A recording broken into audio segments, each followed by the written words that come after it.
It was a Saturday afternoon when I decided to do my grocery shopping. The sun was shining brightly, and there was a slight chill in the air, typical of early autumn. The local supermarket was bustling with people, carts clattering against the linoleum floor, and the soft hum of background music creating a familiar atmosphere. I moved through the aisles, picking up my usual items, lost in my thoughts. As I reached for a box of cereal, I heard a voice behind me, hesitant but familiar. "Sarah? Is that you?" I turned around to see a man with sandy blonde hair and a shy smile. It took me a moment, but then I recognized him. Matt, a classmate from high school. We hadn't spoken in years. Back then, he was quiet and reserved, often sitting alone in the cafeteria. "Matt, wow, it's been a long time," I said, returning his smile out of politeness. We exchanged the usual pleasantries, catching up on our lives. He told me he had moved back to town recently and was working at a tech company. After a few minutes, we said our goodbyes and went our separate ways. I thought nothing of the encounter, chalking it up to one of those small world moments. But over the next few days, I began to notice strange things. It started with a friend request from Matt on social media, which I accepted out of courtesy. Then came the messages, innocent at first, reminiscing about high school, asking about my life. I responded politely but kept my answers brief. The messages quickly became more frequent and more personal. He asked if I had a boyfriend, if I lived alone, what my daily routine was like. I started to feel uneasy and stopped responding, hoping he would take the hint. Instead, he became more persistent, creating new accounts to send friend requests when I blocked the old ones. Then the gift baskets began to arrive. The first one was left at my door, filled with chocolates and a bottle of wine. There was no note, but I knew it was from him. The next day, another basket appeared, this time with flowers and a small stuffed animal. I felt a chill run down my spine. How did he know where I lived? I contacted the police, but they said there wasn't much they could do unless he made a direct threat. They advised me to keep my doors locked and be cautious. I started to feel like a prisoner in my own home, constantly looking over my shoulder, jumping at every little noise. One night, as I lay in bed, I heard a faint scratching at my front door. My heart pounded in my chest as I crept out of bed and tiptoed to the door, peeking through the peephole. I saw nothing but darkness. I waited, barely breathing, until the sound stopped. I double-checked the locks and returned to bed, but sleep was elusive. The following days were a blur of anxiety and fear. I avoided going out unless absolutely necessary, and when I did, I was hyper-aware of my surroundings. Every time I saw a blonde head in the crowd, my stomach twisted with fear. It all culminated one night when I woke to the sound of someone moving inside my apartment.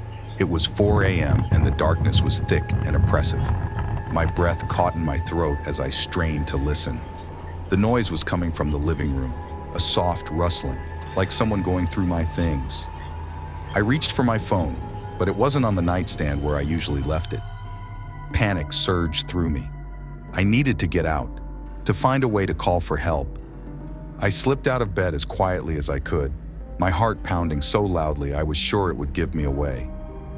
As I crept towards the bedroom door, it suddenly swung open, and there he stood, Matt, his eyes wild and his face twisted into a grotesque smile. He held my phone in one hand, the screen glowing faintly. "Sarah," he said softly, "I just wanted to talk to you." I backed away, my mind racing. "How did you get in here?" I whispered, my voice trembling. "I have my ways," he replied, stepping closer. "I've missed you so much. We were meant to be together." I glanced around the room, looking for something, anything I could use to defend myself. My eyes landed on the heavy lamp on my bedside table. Summoning all my courage, I lunged for it, but Matt was quicker. He grabbed my arm, his grip like iron, and yanked me back. "Don't fight me, Sarah," he hissed, his breath hot against my ear. "I just want to be with you." Terror coursed through me as I struggled against him. "Let go of me!" I screamed, hoping someone, anyone, would hear. Matt's expression darkened, and he shoved me onto the bed, pinning me down with his weight. "You don't understand," he said. his voice dangerously low. "I'm doing this for us." Desperation fueled my strength, and I managed to knee him in the groin. He cried out in pain, his grip loosening just enough for me to scramble away. I bolted for the door, adrenaline propelling me forward. I didn't look back as I ran down the hallway and out into the street, barefoot and in my pajamas. I ran until my lungs burned and my legs felt like they would give out. I found a 24-hour convenience store and burst inside, gasping for breath. The cashier looked up, startled, as I collapsed against the counter, begging for help.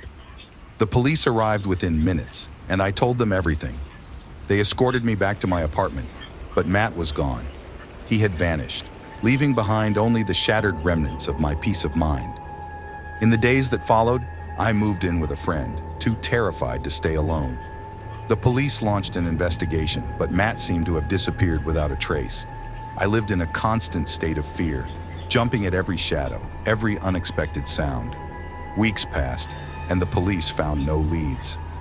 I tried to return to some semblance of normalcy, but the fear never truly left me.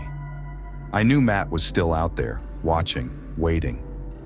Then, one evening, as I was getting ready for bed, I heard a faint tapping at my window. My blood ran cold as I turned to see a note taped to the glass. The words scrawled in a familiar handwriting. "I'll always find you, Sarah. We're meant to be together." My hands shook as I tore the note down, my mind racing. I called the police, but once again, they found no trace of him. The note was the only evidence, a chilling reminder that he was still out there, obsessed and relentless. I moved again, this time to a different city, hoping to escape the nightmare. But no matter where I went, the fear followed me.